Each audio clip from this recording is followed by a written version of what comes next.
4 மணி நேரத்தில் அழிப்போம். ஈரானுக்கு ட்ரம்ப் விதித்த எச்சரிக்கை. உளவுத்துறை தலைவர் கொல்லப்பட்டமைக்கு அமெரிக்கா இஸ்ரேல் காரணம். ஈரானின் உச்ச தலைவர் கண்டனம். மின் உற்பத்திக்காக ஏற்படும் மேலதிக செலவுகள் எதனையும் பொதுமக்களிடம் அறவிடப் போவதில்லை. ஸ்ரீலங்கா ஜனாதிபதி தெரிவிப்பு. எரிபொருள் விலையேற்றத்தை சமாளிக்க லீட்டருக்கு ₹100 நிவாரணம். வலுசக்தி அமைச்சர் தெரிவிப்பு. எரிவாயு விலை உயர்வால் மக்கள் மீண்டும் விறகு அடுப்பிற்கு தள்ளப்பட்டுள்ளனர். பாவனையாளர் முன்னணி கடும் விமர்சனம். மின்சார கட்டணம் எரிபொருள் விலையில் அரசாங்கம் நிவாரணம் வழங்க தவறிவிட்டது. நாமல் ராஜபக்ஷ குற்றச்சாட்டு. வணக்கம், இது யூரோப் தமிழின் இரவு நேர பிரதான செய்திகள். செய்திகளோடு நின்றிருக்கும் நான் நோமிகா ஷாதகுமார். இனி தொடர்பான விரிவான செய்திகள்.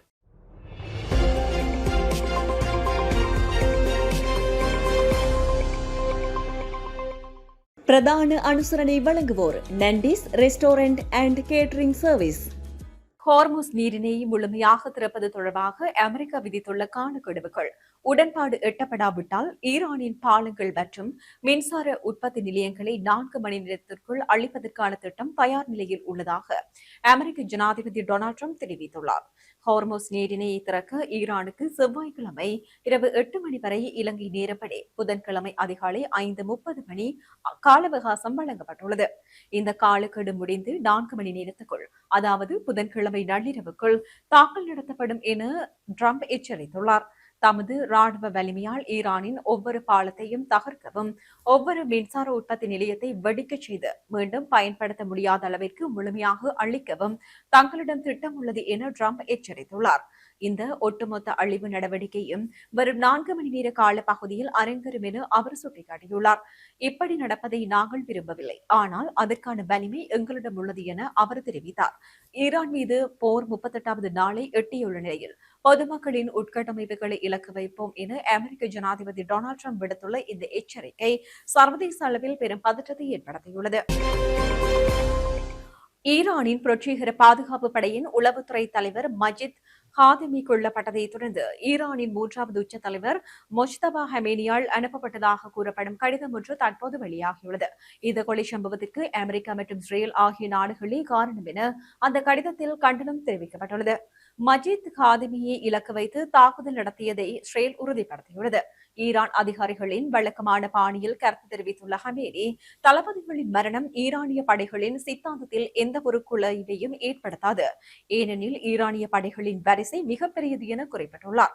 கடந்த பிப்ரவரி மாதம் 28ஆம் தேதி போர் தொடங்கியதில் இருந்து ஈரானின் பல முக்கிய தளபதிகள் கொல்லப்பட்டனர். சுமார் ஒரு மாதத்திற்கு முன்பு தனது தந்தையை தொடர்ந்து ஈரானிய உயர் தலைவராக பதவியேற்ற மொஜ்தபா ஹமேனி இதுவரை பொது இடங்களிலோ அல்லது ஈரானிய அரசு தொலைக்காட்சியின் புகைப்படங்கள் மற்றும் வீடியோக்களிலோ தோன்றவில்லை. அண்மை காலமாக அவர் பெயரில் கடிதங்கள் மாத்திரமே வெளியாகின்றன. இதுகுறித்து கருத்து தெரிவித்துள்ள அமெரிக்க ஜனாதிபதி டொனால்டு ட்ரம்ப், மொஜ்தபா ஹமேனி அநேகமாக இருந்திருக்கலாம் அல்லது மிக மோசமான நிலையில் இருக்கலாம், ஏனெனில் அவரை பற்றி யாரும் இதுவரை கேள்வி கேட்கப்படவில்லை என கூறியுள்ளார். மின் உற்பத்திக்காக ஏற்படுத்தப்படும் மேலதிக செலவுகள் எதனையும் பொதுமக்களின் மின்சார கட்டணத்தில் சேர்க்கப் போவதில்லை என ஸ்ரீலங்கா ஜனாதிபதி அனுரகுமார் திசாநாயக்க திட்டவட்டமாக அறிவித்துள்ளார். நாடாளுமன்றத்தில் இன்றைய தினம் உரையாற்றிய போதே ஜனாதிபதி இந்த விடயத்தை தெரிவித்தார். நீர்த்தேக்கங்களில் நீர்மட்டம் குறைந்துள்ளதால் அதிக செலவுடைய வெப்ப மின் உற்பத்தி நிலையங்களை நம்பியிருக்க வேண்டியுள்ளது. உலக சந்தையில் டீசல், நெப்தா மற்றும் பர்னஸ் ஆயில் ஆகியவற்றின் விலை அதிகரிப்பு, இறக்குமதி செய்யப்படும் நிலக்கரியின் தரம் குறைவாக இருப்பதால் மின்னலகுகள் உற்பத்தியில் சரிவு ஏற்பட்டுள்ளது. மத்திய கிழக்கு பிராந்தியத்தில் ஏற்பட்டுள்ள போர் பதற்றம் மற்றும் கப்பல் பாதை தடைகள் காரணமாக மசகு எண்ணெய் கப்பல்கள் வருவதற்கு ஏப்ரல் நடுப்பகுதி வரை தாமதமாகும் நிலை ஏற்பட்டுள்ளது. மசகு எண்ணெய் தட்டுப்பாடு காரணமாக சபகஸ்கந்த சுத்திகரிப்பு நிலையம் சில நாட்களுக்கு மூடப்படலாம் என எதிர்பார்க்கப்படுகிறது. இதனால் மின் உற்பத்திக்கு தேவையான நெப்தா மற்றும் பர்னஸ் ஆயிலுக்கு தட்டுப்பாடு ஏற்படும். இதனை தவிர்க்க அதிக செலவில் பர்னஸ் ஆயிலை நேரடியாக இறக்குமதி செய்ய அரசாங்கம் தீர்மானித்துள்ளது. நிலக்கரி தரம் குறித்து பரிசோதனை அறிக்கைகளில் நிலக்கரி தகுதியானது என காட்டப்பட்டாலும் நடைமுறையில் மின் உற்பத்தி குறைவாகவே உள்ளது. ஆகவே சம்பந்தப்பட்ட நிறுவனங்களுக்கு வழங்கப்பட வேண்டிய 20% கொடுப்பனவு நிறுத்தி வைக்கப்பட்டுள்ளது. தரம் குறைந்த நிலக்கரியால் ஏற்படும் மேலதிக உற்பத்தி செலவை ஈடுகட்ட அபராதம் விதிக்கப்பட்டுள்ளது. மின் உற்பத்திக்காக ஏற்படும் இந்த மேலதிக செலவுகள் எதனையும் பொது மக்களின் மின்சார கட்டணத்தில் சேர்க்கப் போவதில்லை. நஷ்டங்கள் அனைத்தும் தரம் குறைந்த எரிபொருளை வழங்கிய நிறுவனங்களிடமிருந்தே அறவிடப்படும் என ஜனாதிபதி திட்டவட்டமாக தெரிவித்தார். உலக சந்தையில் நிலவும் போர் சூழலால் எரிபொருள் விலைகள் அதிகரித்துள்ள போதிலும் நாட்டு மக்கள் சுமை ஏற்படாத வகையில் அரசாங்கம் பாரிய நஷ்டத்தை தாங்கிக் கொண்டு நிவாரணம் வழங்கி வருவதாக வல்சக்தி அமைச்சர் குமார் ஜெயக்கொடி தெரிவித்தார். எதிர்க்கட்சித் தலைவர் நாடாளுமன்றத்தில் எழுப்பிய கேள்விக்கு பதில் வழங்கும் போது அவர் இந்த விடயத்தை தெரிவித்தார். கடந்த மார்ச் மாதம் எரிபொருள் விலை திருத்தத்தின் போது 1 லிட்டர் டீசலுக்கு 100 ரூபாயையும் 1 லிட்டர் பெட்ரோலுக்கு 20 ரூபாயையும் அரசாங்கமே நட்டமாக ஏற்றுக்கொண்டது. இதன் மூலம் உலக சந்தை விலை உயர்விலிருந்து சாமானிய மக்கள் பாதுகாக்கப்பட்டிருப்பதாக அமைச்சர் சுட்டிக்காட்டினார். நிவாரணம் எப்போது வழங்கப்படும் என கேள்வி எழுப்பிய எதிர்க்கட்சி உறுப்பினருக்கு பதிலளித்த அமைச்சர் 884 பில்லியன் ரூபாயை கடனாக வைத்துவிட்டு சென்றவர்கள்தான் இன்று நிவாரணம் பற்றி பேசுகின்றார்கள் என சாட்டியுள்ளார். மேலும் அரசாங்கத்தின் முறையான முகாமைத்துவத்தினால் மாத்திரமே தற்போது எரிபொருள் தட்டுப்பாடு இன்றி விநியோகிக்கப்படுவதாகவும் அவர் குறிப்பிட்டார். எரிபொருள் விநியோகத்தில் ஈடுபட்டுள்ள சில தனியார் நிறுவனங்கள் 1 லிட்டர் எரிபொருளின் விலையை 200 ரூபாய்க்கு அதிகமாக உயர்த்த கோரின. இருப்பினும் அரசாங்கம் 57% சந்தை பங்கை கொண்டுள்ளதால் மக்களின் நலன் கருதி அந்த விலை உயர்வுக்கு அனுமதி வழங்கப்படவில்லை என அமைச்சர் மேலும் தெரிவித்தார். நாட்டில் சமையல் எரிவாயு விலைகள் சடதியாக அதிகரிக்கப்பட்டுள்ளமைக்கு எதிராக இலங்கை பாவனையாளர் முன்னணி தனது கடுமையான கண்டனத்தை வெளியிட்டுள்ளது. இதுகுறித்து கருத்து தெரிவித்த அந்த முன்னணியின் தலைவர் அசேல சம்பத் எரிவாயு விலை உயர்வால் நடுத்தர மக்கள் மற்றும் இல்லத்தரசிகள் சொல்லோனா துயரத்திற்கு ஆளாகியுள்ளனர் என குறிப்பிட்டுள்ளார். எரிவாயுவை பயன்படுத்த முடியாத நிலைக்கு தள்ளப்பட்டுள்ள மக்கள் இனிவரும் காலங்களில் மீண்டும் விறகு அடுப்புகளையும் சிரட்டை அடுப்புகளையும் பயன்படுத்த வேண்டிய கட்டாயத்தில் உள்ளனர் என அவர் குறிப்பிட்டார். குறிப்பாக சிரட்டைகளை பயன்படுத்தி எவ்வாறு அடுப்புகளை உருவாக்குவது என்பது குறித்து மக்களுக்கு கற்றுக் கொடுக்கப் போவதாகவும் அவர் தெரிவித்தார். இந்த விலை உயர்வால் உணவக உரிமையாளர்களும் பெரும் நெருக்கடியை சந்தித்துள்ள நிலையில் கொத்து மற்றும் ஃப்ரைட் ரைஸ் போன்ற உணவுகளின் விலைகள் அதிகரிக்க வேண்டிய சூழலில் ஏற்பட்டுள்ளதாக அசில சம்பத் மேலும் தெரிவித்தார். சாதாரண மக்கள் அன்றாடம் உட்கொள்ளும் பரோட்டா, வடை மற்றும் தேநீர் போன்ற உணவுகளின் விலைகளும் உயரும் அபாயம் ஏற்பட்டுள்ளதால் குறைந்த வருமானம் பெறுவோரின் போசாக்கு மட்டும் பாதிக்கப்படும் என அவர் எச்சரித்துள்ளார்.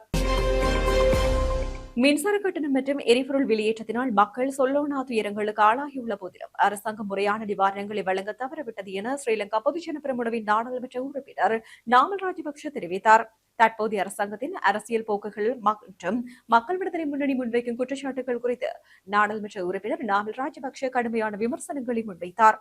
அரசாங்க தரப்பினரோ அல்லது ஜேவிபி உறுப்பினர்களோ ஏதேனும் சொத்துக்களை கொண்டிருந்தால் அதனை அவர்கள் சமூக மூலதனம் என்று புதிய வரைவிலக்கணம் கொடுத்து நியாயப்படுத்துகின்றார்கள் என அவர் சுட்டிக்காட்டினார். அதேவேளை அரச ஊழியர்களோ அல்லது எதிர்க்கட்சி அரசியல்வாதிகளோ சொத்துக்களை கொண்டிருந்ததால் அவை உடனடியாக திருட்டு சொத்துக்கள் என முத்திரை குத்தப்படுவதாகவும் இது ஒரு தெளிவான இரட்டை நிலைப்பாடு எனவும் அவர் குற்றம் சாட்டினார். தற்போதைய ஜனாதிபதியும் அமைச்சர்களும் கடந்த காலங்களில் முக்கிய பதவிகளில் இருந்தபோது மேற்கொண்ட கொடுக்கல் வாங்கல்கள் மற்றும் தீர்மானங்கள் குறித்து மக்கள் அவதானமாக இருக்க வேண்டும் என அவர் தெரிவித்தார். இதன்போது மக்களின் பொருளாதார சுமைகள் குறித்து பேசிய நாமல் ராஜபக்ஷ மின்சார கட்டணம் மற்றும் எரிபொருள் வெளியேற்றத்தால் மக்கள் சொல்லோனா துயரங்களுக்கு ஆளாகியுள்ள போதிலும் அரசாங்கம் முறையான நிவாரணங்களை வழங்க தவறவிட்டதாக குற்றம் சாட்டியுள்ளார். செய்திகளின் நிறைவாக மீண்டும் தலைப்புச் செய்திகள். 4 மணி நேரத்தில் அழிப்போம், ஈரானுக்கு ட்ரம்ப் விதித்த எச்சரிக்கை. உளவுத்துறை தலைவர் கொல்லப்பட்டமைக்கு அமெரிக்கா இஸ்ரேல் காரணம், ஈரானின் உச்ச தலைவர் கண்டனம். மின் உற்பத்திக்காக ஏற்படும் மேலதிக செலவுகள் எதனையும் பொதுமக்களிடம் அறவிடப் போவதில்லை, ஸ்ரீலங்கா ஜனாதிபதி தெரிவிப்பு. எரிபொருள் வெளியேற்றத்தை சமாளிக்க லீட்டருக்கு 100 ரூபாய் நிவாரணம், வலுசக்தி அமைச்சர் தெரிவிப்பு. எரிவாயு விலை உயர்வால் மக்கள் மீண்டும் விறகு அடுப்பிற்கு தள்ளப்பட்டுள்ளனர், பாவனையாளர் முன்னணி கடும் விமர்சனம். மின்சார கட்டணம், எரிபொருள் விலையில் அரசாங்கம் நிவாரணம் வழங்க தவறிவிட்டது, நாமல் ராஜபக்ஷ குற்றச்சாட்டு. இத்துடன் யூரோப் தமிழின் இரவு நேர பிரதான செய்திகள் நிறைவு பெற்றன. வணக்கம்.